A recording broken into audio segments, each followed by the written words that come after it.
Ya, mereka menyerahkannya kepada Anda. Bagaimanapun, Anda tahu bahwa istana surgawi kita harus dapat menciptakan lebih banyak bintang keberuntungan kapan saja. Begitu dia mengertakkan gigi, sang ratu takut akan berkah surga dan manusia, dan dia tidak akan dengan sengaja menguji garis bawah ratu ketika bintang pembantu asli lahir, karena karakter ratu terkenal jauh dan luas, dan saat ini, emosinya tampak sedikit salah, dan jika dia kesal, dia akan sengaja. Kerugiannya bahkan lebih besar. Raja roh lainnya, termasuk Tianxun, tampaknya sepenuhnya mematuhi pengaturan Fuxing, tanpa keberatan. Lagi pula, hantu roh ini memang akan mempengaruhi kekuatan tempur jangka pendek istana Tianren. Namun, tidak sedikit orang yang bergabung dengan berkat surga dan manusia, jadi tidak perlu khawatir sama sekali. Mempertahankan diri lebih penting daripada hantu roh ini, dan mereka lebih penting daripada hantu roh ini. Mereka berkumpul bersama untuk membentuk pertahanan, dan akhirnya menoleh untuk melihat sosok.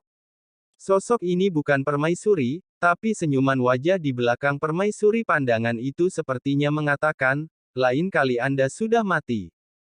Xiao Yan tidak memalingkan muka, saat Fuxing menatapnya, mata Xiao Yan tenang, dan dia juga menatap Fuxing.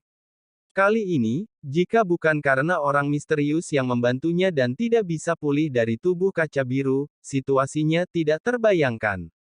Setelah itu, 10 sosok melangkah keluar dari telapak kaki Fuxing, dan mereka semua bergerak menuju formasi teleportasi yang telah dikerahkan di udara. Di bawah pengawasan mata yang tak terhitung jumlahnya, 10 Raja Roh memasuki formasi. Guoya menghancurkan keterkejutan ini. Xiao Yan melihat formasi ini, dan mengerutkan kening, jika Tianren Mansion belum mengatur formasi ini di Battle God Alliance, mereka tidak akan mencapai Battle God Alliance dalam waktu sesingkat itu. Kali ini, Gouyan tidak ragu-ragu, dan Nangwang langsung keluar dari matanya yang besar, mengetahui bahwa susunan yang sangat indah dari formasi bergerak di atas formasi bergerak pasti telah menghabiskan banyak energi dari rumah surgawi. Tetapi bahkan dengan formasi yang begitu indah, tampaknya di depan mata anjing, menggali formasi itu semudah merobek selembar kertas tipis. Formasi teleportasi di 9 lapisan paviliun Dewa Surgawi hancur dengan kecepatan destruktif, dan pada saat formasi hancur, 10 Raja Roh yang baru saja memasuki formasi benar-benar mengalami fluktuasi besar dalam kekuatan tempur mereka. Wanita itu pasti telah menghancurkan formasi Fuxing mengutuk dalam hati, tidak mungkin bagi mereka untuk kembali ke rumah surgawi melalui transfer formasi. Dan ke-10 sosok itu kemudian menghilang tak terkendali, dan mereka diteleportasi kemana-mana. Singkirkan salah satu dari mereka dan jangan tinggalkan laki-laki dan perempuan.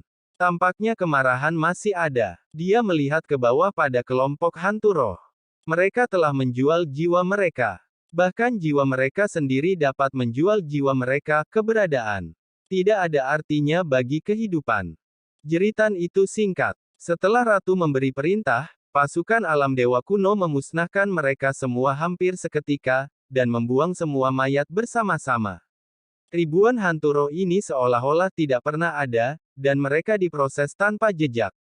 Dari sini, dapat dilihat bahwa para prajurit dari alam dewa kuno ini adalah elit yang terlatih dengan cermat. Dengan kedatangan Sang Ratu, krisis ini akhirnya terselesaikan dengan tuntas. Sekarang, Jin Taiwei, pemimpin dari aliansi Dewa Pertarungan, sudah mati, jadi aliansi Dewa Pertarungan tidak memiliki pemimpin. Hal pertama yang dilakukan Xiao Yan ketika dia kembali adalah mengambil kembali aliansi Dewa Pejuang, arti penting keberadaannya bukan hanya kekuatan pertempuran yang dikandungnya. Aliansi Dewa Pejuang ditinggalkan oleh Yang Mulia, dan artinya berbeda dari alam Dewa kuno. Aliansi Dewa Pejuang mewakili kekuatan langsung di bawah Yang Maha Tinggi. Terima kasih Ratu. Xiao Yan mengepalkan tinjunya, memunggungi Ratu Xiao Yan, dan ketika dia mendengar apa yang dikatakan Xiao Yan, dia menjadi semakin marah. Tidak heran jika Gu Zongsheng pernah pergi ke alam Suanyin, dan ketika dia kembali, dia sudah gila, dia tidak menyangka akan berperilaku seperti ini setelah reinkarnasi. Saya benar-benar ingin bertemu wanita itu, di mana ratu yang menawan menoleh dan menatap Xiao Yan dengan marah. Dia telah jatuh. Xiao Yan tersenyum kecut dan berkata, selama ratusan tahun alam Suanyin, Chen Xianyuan telah berada di sisinya, Xiao Yan melindungi Xiao Yan, dan bahkan mengabdikan dirinya untuk Xiao Yan pada akhirnya. Semua yang dilakukan Chen Xianyuan meninggalkan kenangan yang dalam dan tak terhapuskan pada Xiao Yan, setidaknya perasaan Chen Xianyuan terhadap Xiao Yan tulus, dan hanya perasaan tulus yang bisa membuat Xiao Yan benar-benar terharu pada akhirnya. Meski sangat singkat, Xiao Yan mengaku sangat mencintainya. Mendengar kata kematian, kemarahan di wajah Ratu sirna.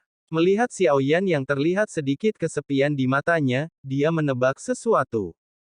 Jadi barusan kau memanggilnya dengan nama yang salah karena aku mirip dengannya. Suara ratu menjadi jauh lebih lembut. Punggungnya memang agak mirip. Xiao Yan menjawab, apakah hanya tampak belakang? Sang ratu sedikit kesepian, seolah-olah dia memiliki posisi tinggi di antara Xiao Yan. Karena penampilan Chen Xianyan, dia sedikit merendahkan dirinya. Jangan sebutkan itu, mari kita bicarakan hal-hal ini nanti. Sekarang Taixu menyerang, orang harus mempertimbangkan bagaimana menghadapinya. Situasi Si Haiwu sangat buruk, tidak mungkin membiarkan Taixu terus menyerang, dan kemudian seluruh Si Haiwuksu akan hancur. Xiao Yan berkata dengan serius, cinta antara anak-anak sepertinya tidak ada apa-apanya dibandingkan dengan masalah ini. Dia telah melihat benua Doudi yang bobrok, bintang-bintang lain dan Jiekong di Laut Barat, dan itu hanya akan lebih tragis daripada benua Doudi. Setelah kedatangan Taixu, merampas semua sumber daya akan melenyapkan semua makhluk yang ada, bahkan menghilangkan asal mula ruang, inilah kuncinya. Dengan kecepatan kekosongan eterik saat ini, bahkan kekosongan Sihai yang besar tidak akan memakan banyak waktu. Dan jika Taixu benar-benar dibiarkan menjarah terus-menerus, sumber daya yang disimpan akan menjadi semakin besar, dan akan lebih sulit untuk menanganinya di masa depan. Anda bisa melawan ketika Anda kembali. Tapi sekarang dia telah tiba di Laut Barat, kehampaan itu terlalu kosong untuk disebut. Perang antar dunia tidak begitu mematikan di permukaan. Kekosongan Laut Barat tidak akan menyebabkan kematian Sengxi, tetapi akan menyentuh inti dunia ini. Sang Ratu berkata perlahan, mendengarkan apa yang dia katakan, apa yang dia lindungi lebih penting daripada Si Haiwu.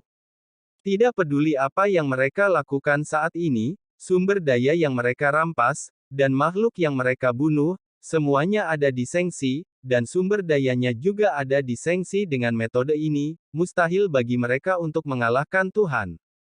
Alasan mengapa tidak ada tindakan sekarang adalah karena belum yakin apa rencana dan tujuan sebenarnya dari Taixu.